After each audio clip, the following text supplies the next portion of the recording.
इस पार्ट में ज्यादा 2 मार्क्स वाले सवाल नहीं होंगे, फिर भी जो भी होंगे इंपॉर्टेंट होंगे।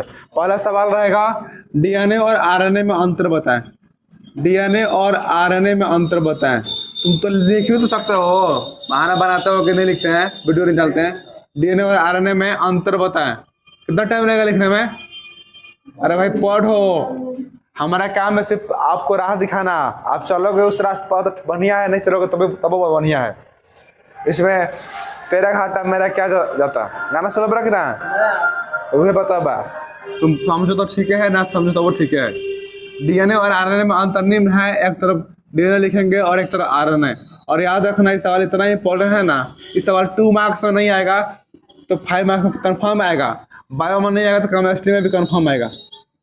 केमिस्ट्री में, बायो केमिस्ट्री में जब पढ़ते हैं तो वहाँ पर भी हमको डीएनए और आरएनए में अंतर पढ़ना होता है। तो इस सवाल बायोलॉजी में ना आए तो केमिस्ट्री में जरूर आएगा, केमिस्ट्री में ना आए तो बायोलॉजी में जरूर आएगा। मतलब संभावना अधिक है इस सवाल का आने का।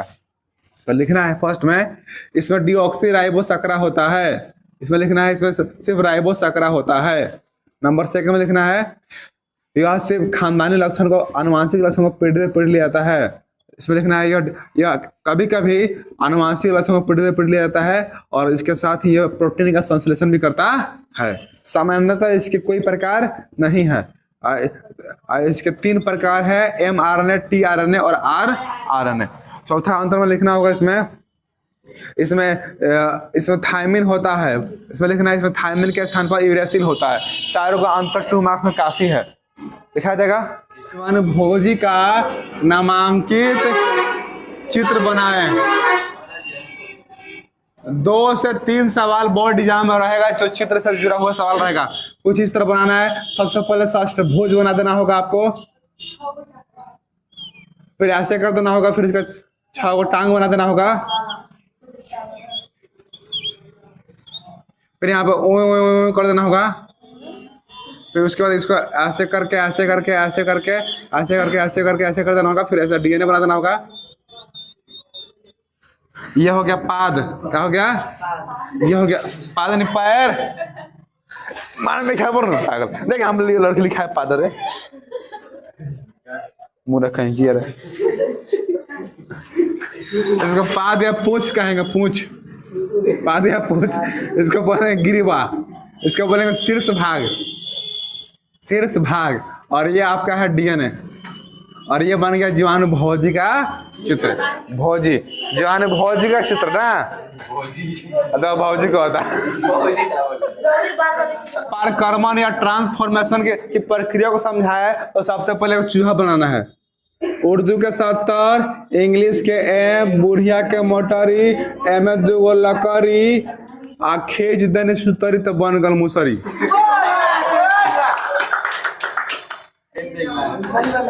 2 चूहा बनाना है। फिर उर्दू के 70, इंग्लिश के एम, बुढ़िया के मोटरी, एमे 2 लकड़ी, खींच देनी सुतरी तो बन गल मुसरी। इन दोनों चूहा पर एस टाइप और आर टाइप जीवाणुओं को प्रवेश करना है। ये स्ट्रेप्टोकोकस निमोनिया नामक जीवाणु है, जिसके कारण निमोनिया रोग होता है। जो 2 तरह के होते हैं, एस टाइप और आर टाइप। तो एस टाइप वाले स्ट्रेप्टोकोकस नामक निमोनिया नामक जो जीवाणु होते हैं वे हानिकारक होते हैं, और आर टाइप वाले जो जीवाणु होते हैं वे हानिकारक नहीं होते हैं। और जब दोनों जीवाणुओं को चूहा में प्रवेश कराया गया तो इस जीवाणु से चूहा का मृत्यु हो गया, ये मर गया। और इस जीवाणु से चूहा का मृत्यु नहीं हुआ, जिंदा ही रहा। इस तरह साबित होता है कि पारकर्मण द्वारा, ट्रांसफॉर्मेशन के द्वारा कुछ जीव मरते हैं तो कुछ जीव जीवित रहते हैं। तो वे जीवाणुओं की प्रविष्टि पर निर्भर करता है, जीवों पर निर्भर नहीं करता। इसको आसान भाषा में कॉपी में भी लिखवाया गया है, लिख लेना है, ठीक है। सबसे पहले लिखना है आरएनए को राइबोसोम न्यूक्लिक एसिड भी कहते हैं। इसका आरएनए का फुल फॉर्म होता है राइबोसोम न्यूक्लिक एसिड। यह एक नाभिकीय अम्ल है जो कोशिका के नाभिक के अंदर पाया जाता है। इसका काम कभी कभी आनुवंशिक गुण यानी खानदानी गुण को पीढ़ी दर पीढ़ी ले जाना होता है और अधिकांश ये प्रोटीन का संश्लेषण करते हैं। इसके 3 गो प्रकार है। पहला है mRNA, दूसरा है tRNA और तीसरा है rRNA। mRNA को बोलेंगे मैसेंजर आरएनए, संदेशवाहक आरएनए। tRNA को ट्रांसफर आरएनए, स्थानांतरण आरएनए और rRNA को राइबोसोमल आरएनए। इसका काम है संदेश को ग्रहण करना, संदेश को ग्रहण करना। इसके काम है संदेश को एक के स्थान से दूसरे स्थान तक पहुंचाना, स्थानांतरित करना। और इसका काम है प्रोटीन का संश्लेषण करना। शॉर्ट में लिखना आ जाएगा। डीएनए के कार्य निम्न है। नंबर फर्स्ट, यह आनुवांशिक गुणों को पीढ़ी दर पीढ़ी ले जाता है। नंबर सेकेंड, वंशावली तैयार करने में इसकी सहायता ली जाती है। वंशावली का मतलब क्या? इस संतान आपका है और मतलब ये आपके पिताजी हैं, ये आपके पिताजी के पिताजी हैं, ये देखने के लिए डीएनए का हेल्प लिया जाता है। नंबर थर्ड, कभी कभी प्रोटीन के संश्लेषण में यह भाग लेता है। चौथा नंबर में लिखना है कि आनुवांशिक यानी खानदानी रोगों का निदान में इसकी सहायता ली जाती है।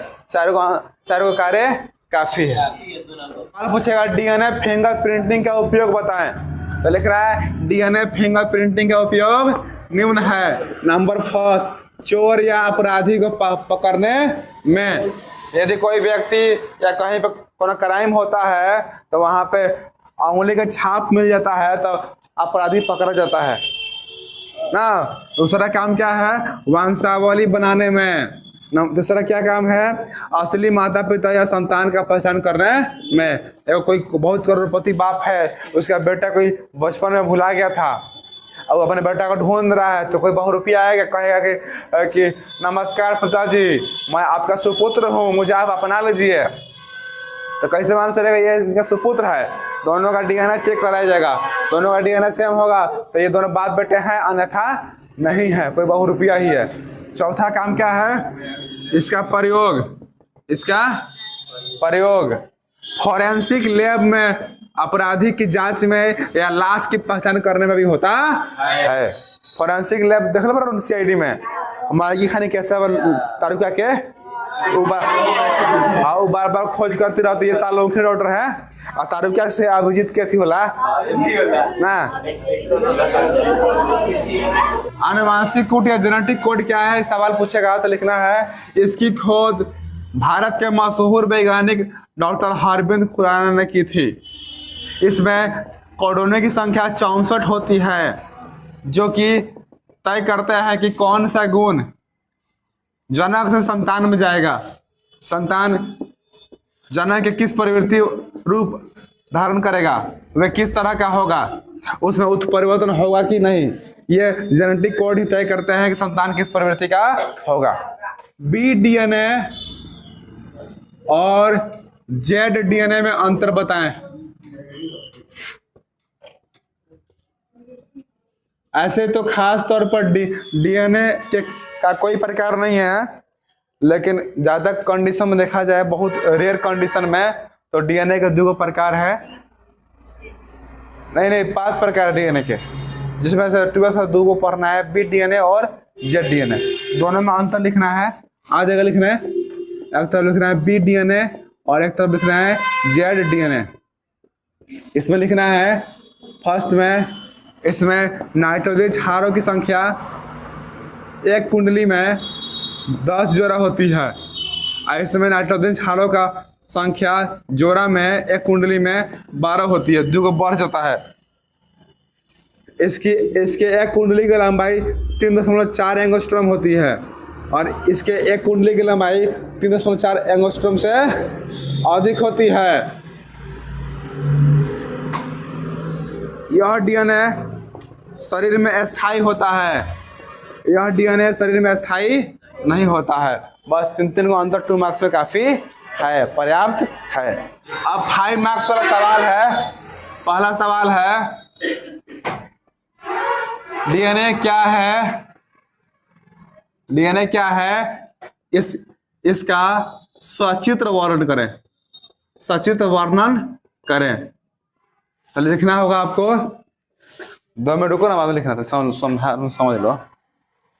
डीएनए का full form deoxy ribose nucleic acid होता है, जो कोशिका के नाभिक में पाया जाता है। यह खानदानी लक्षणों को, आनुवंशिक लक्षणों को पीढ़ी दर पीढ़ी लिया जाता है। डीएनए के कारण ही माता पिता का जो गुण होता है उनके संतानों में जाता है। और डीएनए का क्रियात्मक खंड जीन कहलाता है। डीएनए को 2 भागों में बांटा गया है, पहला है प्यूरिन और दूसरा है पिरिमिडिन। पिरिमिडिन, प्यूरिन के अंतर्गत 2 नाइट्रोजन क्षार आते हैं, आर्जिनिन और थायमिन। पिरिमिडिन के अंतर्गत भी 2 नाइट्रोजन क्षार आते हैं, साइटोसिन और ग्वानिन। और आर्जिनिन थायमिन से डबल बॉन्ड से जुड़ा होता है और ग्वानिन साइटोसिन से ट्रिपल बॉन्ड से जुड़ा होता है। और ऐसा लिखने के बाद अंत में ऐसा करके आपको चित्र बना देना होगा। और इसकी लंबाई कितनी होती है? 34 एंगस्ट्रॉम। हमें 1 2 3 4 5 6 7 8 9 10 को बना देना है। ATGC ATGC ATGC ATGC लिख देना है। इसमें भी 10 को बना देना है। इस तरह इतना लिखते हैं आप तो 5 मार्क्स आपको पक्का मिलेगा।